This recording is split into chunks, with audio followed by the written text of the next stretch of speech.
Hello, today I am with Mr. Hamilton himself, and we are the Brunch Club. Today we will be discussing his latest film, Where Ends Meet.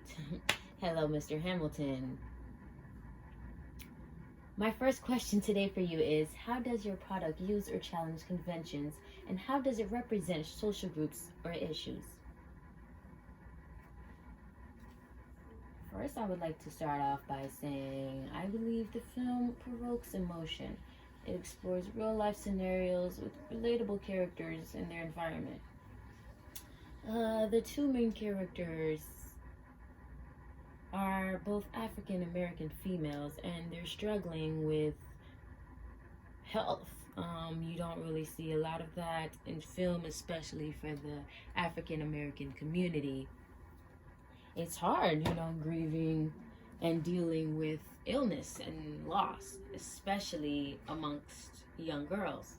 So I felt like this film had its purpose, and I couldn't have picked a better crew, couldn't have picked better actresses. I appreciate everybody that was on the film. As Malcolm X once said, the most unprotected person in America is the black woman. So I felt by giving them this platform that I wrote, of course, it allowed me to give young black girls everywhere a chance to see themselves in situations and give them perfect suggestions, not perfect suggestions, but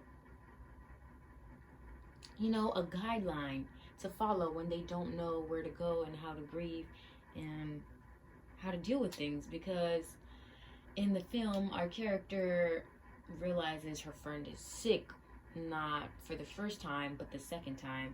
And this really triggers her. But instead of, what most people resort to is isolation and feeling awkwardness, she goes right away, jumps into it, and tries to figure out how can she make her and her friends' time together more special.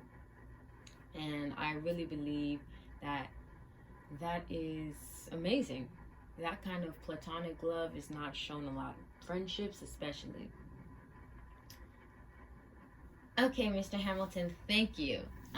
Our second question is, how does your product engage with audiences, and how would it be distributed as real media text? Honestly, I feel like my film engages with audiences in a very unique way.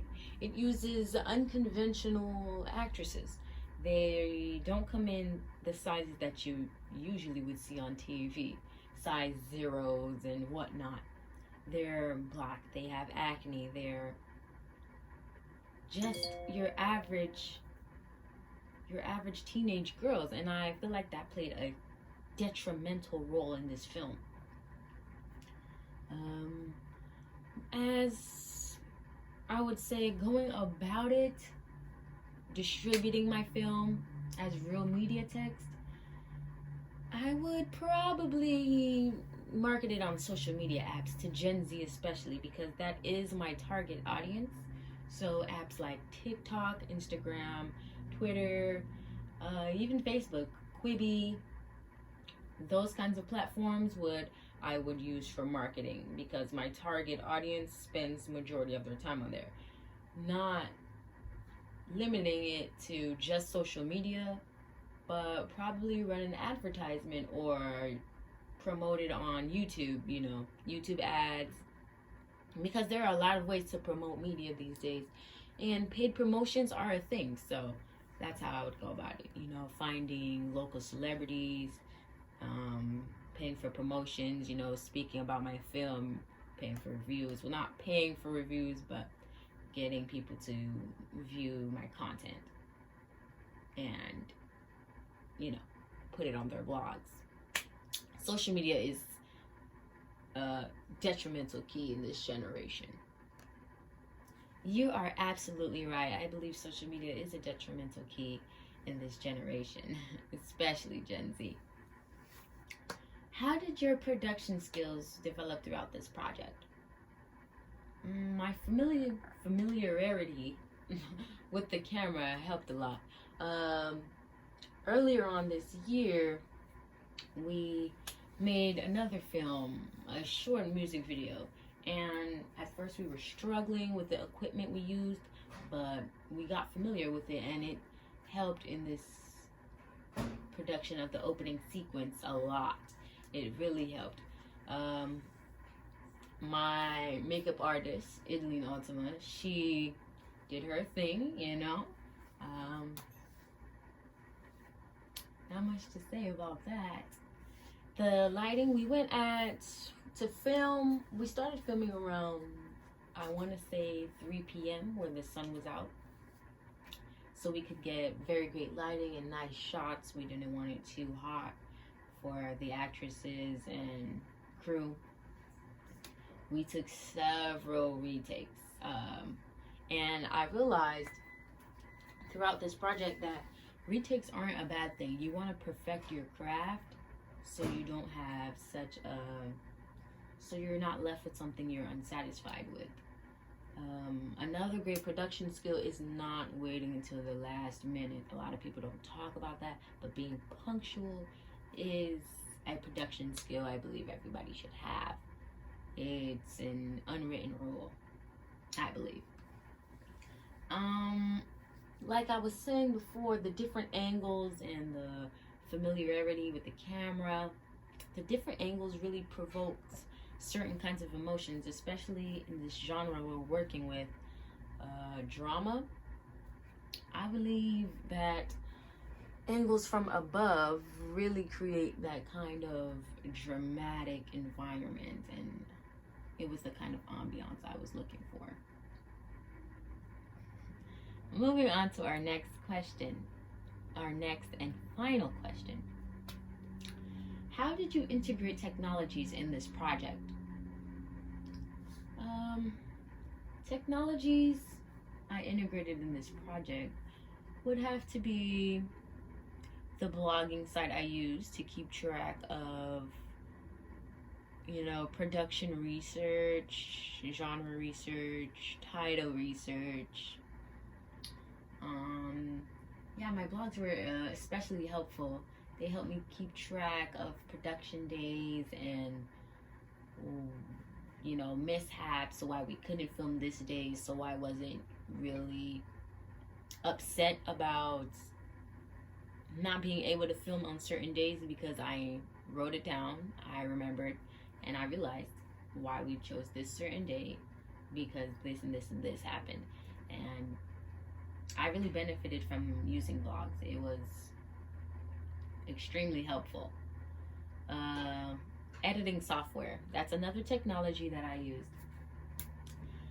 The software we mostly focused on was iMovie, because iMovie has all the essentials. You can clip videos, you can add audio, you can remove audio, you can zoom in, you can zoom out, you can use filters, black and white.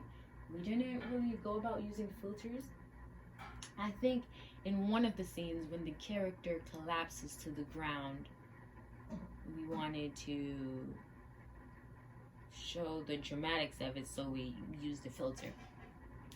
But yes, like I was saying, editing software, we primarily focused on iMovie, and iMovie has all the essentials that we needed, so it wasn't really that hard for us, hard for me and my team, because we were very familiar with iMovie.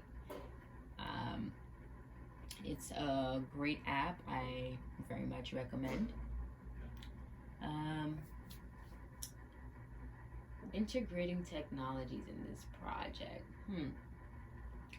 We also did our research online. So, you know, online research is one of many technologies that I'm very grateful for. For genre research, we looked at films such as The Hate U Give and Malcolm and Marie on Netflix. Those films are very popular. The Hate U Give was kind of similar to our project, but not the same.